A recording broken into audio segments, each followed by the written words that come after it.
Okay, so what we've got is going to be a recording for Principles of Dialysis, and that is just what it is, Learning Plan 4. So talked about this a little bit in the last learning plan, a semi-permeable membrane and what it is. Just so you know, I've also included a study guide that you can look through, and if you have questions, let me know about it. But a lot of these types of questions are going to be about the different principles this week. So what is a semi-permeable membrane? Think of different examples of what it might include.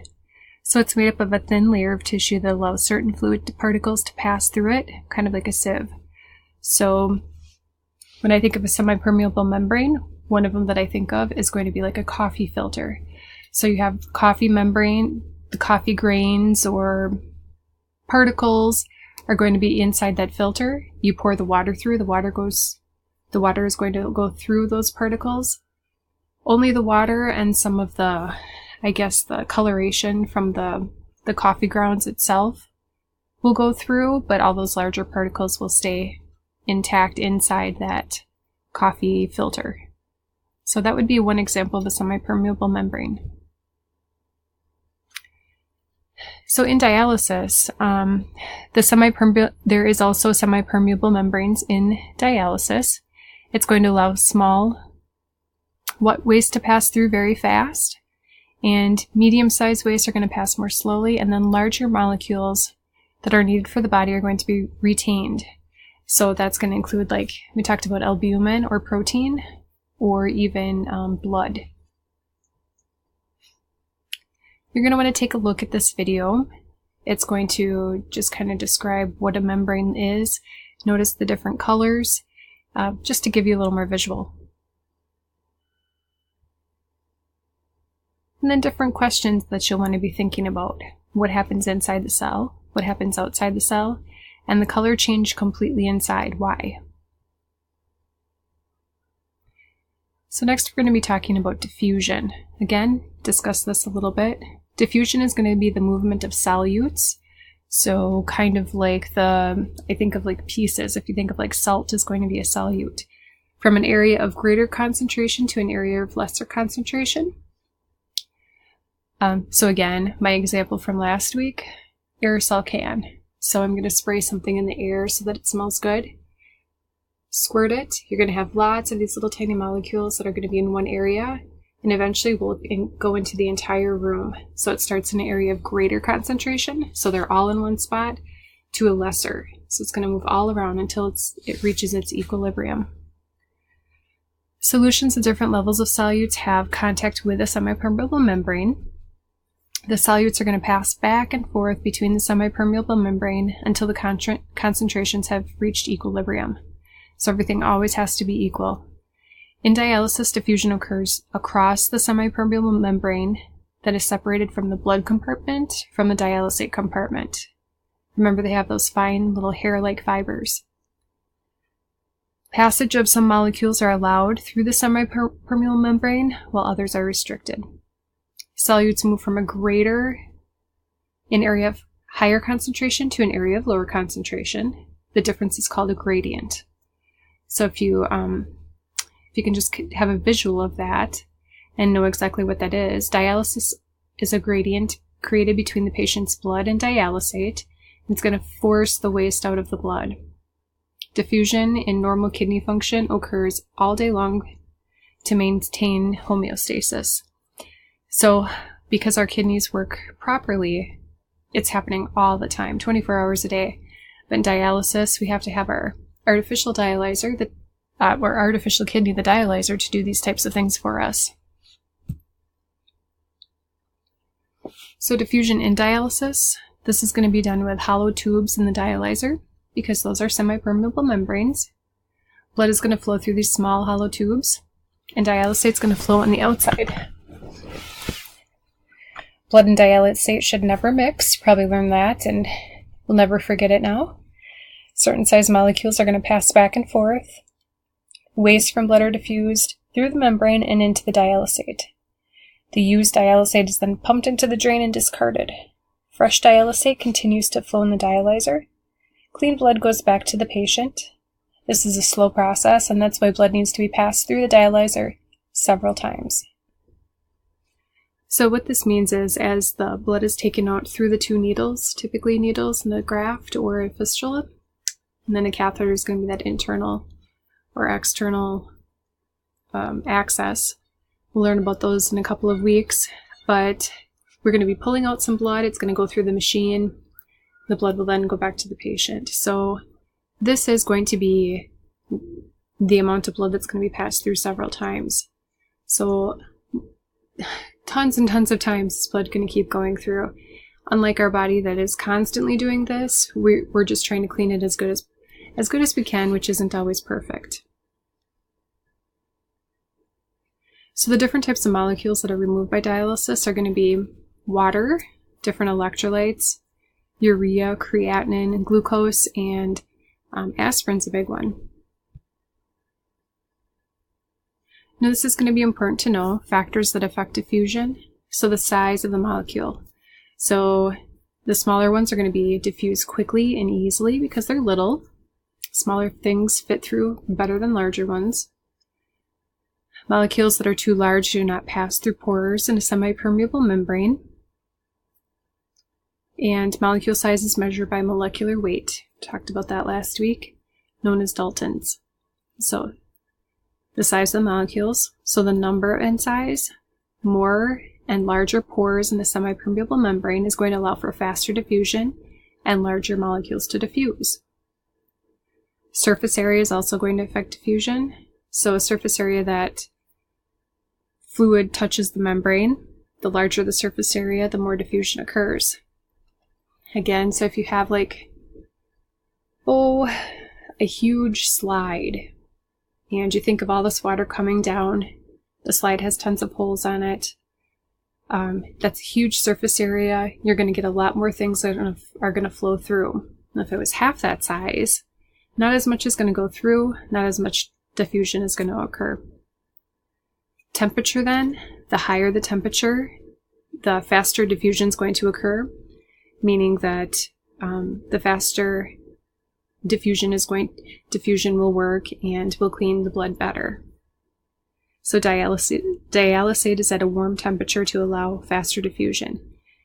And you learned about that when you did that, or at least a little bit, that the dialysate is heated so that it matches the patient's blood temperature typically. This is so that, for one, so things diffuse faster, and two, it keeps the patient comfortable. If you think of a tea bag in a warm cup of water, if you were to set a tea bag in there, it's going to diffuse very quickly. It's going to turn colors. If that water were cold, it's going to take a lot slower time for it to diffuse around the cup. It does work. It's very interesting how that works. So flow geometry, direction of blood and dialysate. Last week we talked about countercurrent. So this is blood is going to go flow one way, dialysate will flow the other way.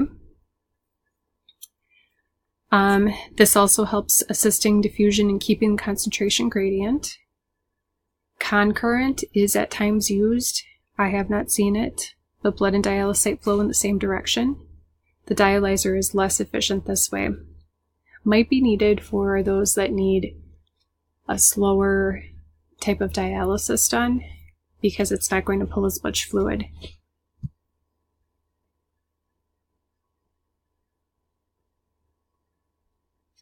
So different factors that affect removal of toxins. Temperature. So higher the temperature, the more solutes are removed. Flow rate. The greater blood or dialysate flow, the more solutes are moved. Molecular weight. Smaller molecules, the more solutes are removed. And concentration gradient. So the larger concentration gradient, the larger amount of diffusion occurs. And membrane permeability. The more permeable, so the more that things can flow through the membrane, the more solutes are removed.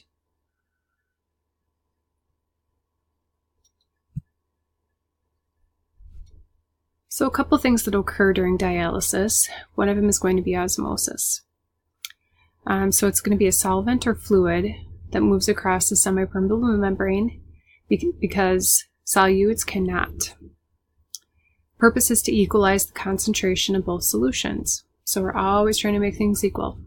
Water moves to the more concentrated solution to make it more dilute. So the important thing to note here is that osmosis is going to be the movement of fluid. It's normally fluid is going to move during osmosis, where diffusion is more going to be the solutes that are moving. So solvent is going to be the liquid or fluid. Water moves to the more concentrated solution to make it more dilute.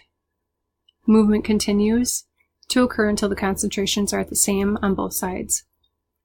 Osmosis is used to pull water out of blood in dialysis by creating an osmotic pressure gradient. So what it does is, again, it has to pull water, because we're always moving the water, it's pulling it out so that we can remove it. Because people have too much water, typically when they're fluid overloaded when they come in for dialysis. Solutes are added to the dialysate to create osmotic pressure. So there's 3 different types of, we'll call them classifications of osmosis. One is going to be hypotonic. So this is going to be less concentrated with solutes than blood. Water may move into cells to reduce the concentration of solutes in the blood by osmosis. Blood cells are going to swell to accommodate excess water. If the concentration gradient is too great, the blood cells may lyse or burst. So they'll get really large because there's so much water inside.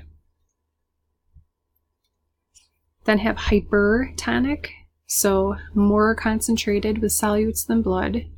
So there's going to be more, I think of just sodium, for instance. There's going to be more of that inside the cell than there will fluid. So because there's so much of that, water is going to move across the membrane by osmosis to decrease the concentration of solutes. So blood may crenate or shrivel from the loss of water. So that these cells are going to look like little shriveled up peas. Isotonic, if you remember medical terminology, iso is going to be equal. So it's going to be same concentration of solutes as the blood. This is what we want. We want it equal. No movement of water occurs by osmosis. Normal saline, so what is typically used, is isotonic. So osmosis and dialysis, the osmotic forces determine whether the water will go from one body space to a next. Occasionally sodium is added to the dialysate to draw water from other spaces, so it can be removed by ultrafiltration. Talked about that in the sodium modeling last week in the last learning plan.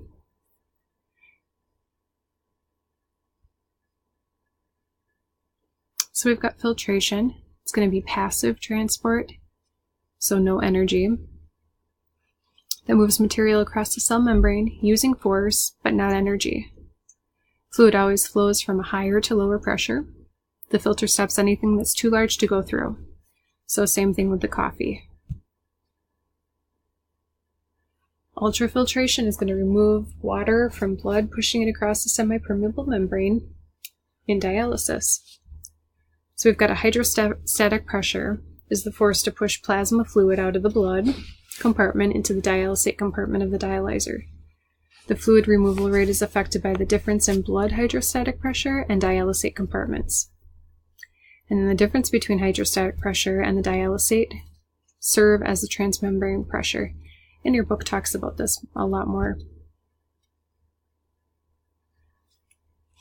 Ultrafiltration, or what we call UF in dialysis, it's going to be the pressure to force fluid through the membrane. The volume is set for each treatment. The dialysate machine calculates the TMP, transmembrane pressure itself, and then the TMP is going to push water out of the blood into the dialysate. So the dialysate eventually will become the waste. Used dialysate will be called the waste, and then it'll be transferred out to like a drain. The UF is the goal to remove the fluid when setting the dialysis machine. So if a patient has a certain amount of fluid or weight that they need to take off, we're going to be doing that by setting the UF.